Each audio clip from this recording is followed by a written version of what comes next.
The Colombian President Juan Manuel Santos has ordered the military to resume airstrikes against Farc rebels. This follows the killing of 11 soldiers in western Colombia. Despite the setback, both sides say peace negotiations in Cuba will continue. Ali Mustafa reports. A brazen attack on Colombia's armed forces is threatening a delicate peace process. 11 soldiers died in the dawn attack by Farc rebels in western Colombia, and the aftershocks are being felt across the country. President Juan Manuel Santos could barely hide his frustration as he announced a resumption of bombing Farc hideouts. This is a reprehensible act that will not go without punishment and requires decisive action, and there will be consequences.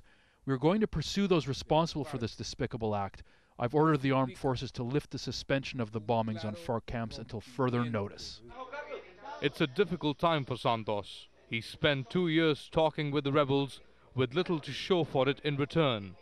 President Santos has invested a lot of political capital in this, and actually many people in Colombia are actually worried that he's more interested in this as part of his legacy than actually delivering a good deal for the Colombian people.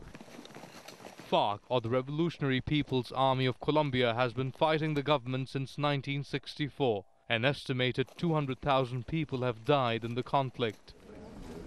Formal peace talks began in 2012, with both sides meeting in Cuba. We sympathize with the families and our countrymen and call on Colombians to reflect on this as we pursue the peace talks. It is necessary to end this war. Farc negotiators committed to a unilateral ceasefire in December last year, and the government agreed to halt military operations. But that momentum for peace is now under threat. President Santos says the talks will continue. That's given hope for negotiations to move forward, but more attacks may corner the government and further test the president's resolve. Ali Mustafa, Al Jazeera.